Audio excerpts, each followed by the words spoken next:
Well, we got some previously unreleased music from late Soundgarden and Audioslave frontman Chris Cornell. The album No One Sings Like You Anymore is a 10-song collection of covers, most of them, again, previously unheard. His wife, Vicky Cornell, spoke to USA Today about the release. Now, a little backstory here in case you're not aware. There's been a legal battle brewing between Vicky Cornell and his former bandmates in Soundgarden. Mainly it comes down to some recordings that Chris Cornell made that the band wants from Vicky Cornell. They think that it's their intellectual property, and she says she's hanging on to it.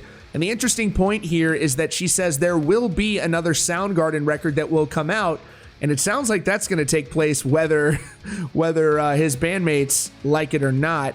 Or maybe they've resolved things behind the scenes, but that seems unlikely given the tension that has been going on between both parties for quite some time. And by the way, I hope they do resolve things.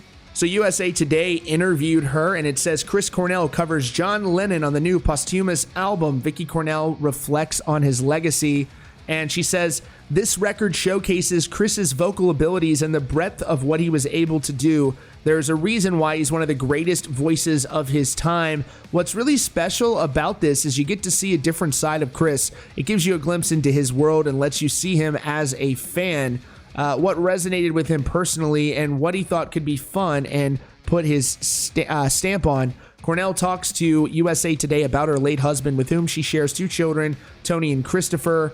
And it says, question, one of my favorites on the album was Watching the Wheels, which Lennon co-wrote about fatherhood. She says Chris was a huge Beatles fan and also a huge Lennon fan, and this song was one of his favorites. He connected to it personally. When our kids were babies and he was with Audioslave, he would literally get off stage and we'd go back to the hotel, bathe them, and put them to bed.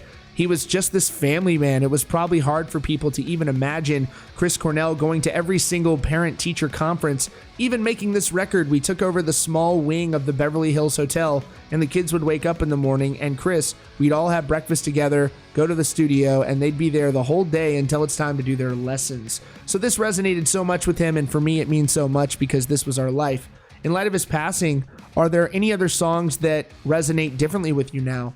Cornell, she says, a lot of people think Chris was suffering from depression. He was not, and this album illustrates that. Chris was a very happy man, a father and husband, and happy with his life. I think a lot of these songs, though, did resonate with him differently.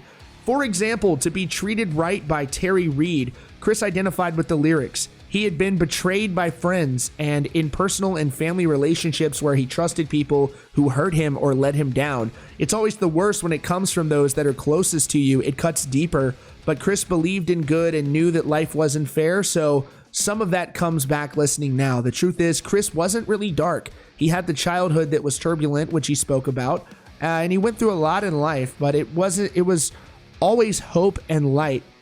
Lily performed a cover of Alice in Chains at an event last week, and Tony is quite a prolific musician. How does it feel to see them follow in their dad's footsteps?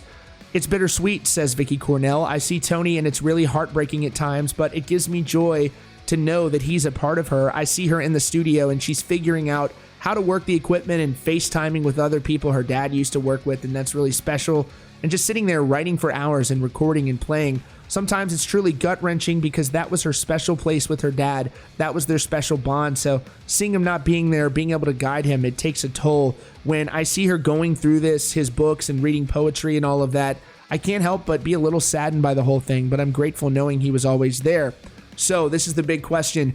Is there more unreleased music from Chris that could see the light of day? Yes, all of Chris's music, including Soundgarden, will see the light of day, because there's nothing in the world that lifts me more than sharing Chris's gifts, having people speak his name, and having his music out there.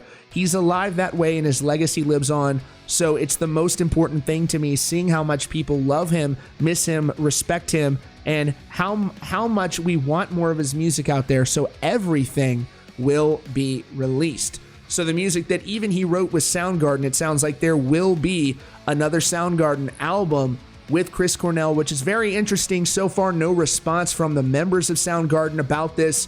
We'll have to wait and see if they have any reaction to this story.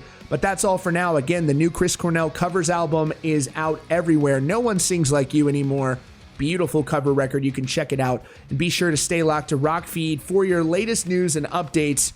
about rock music and so much more. Thanks for joining me today, and I'll see you all very soon.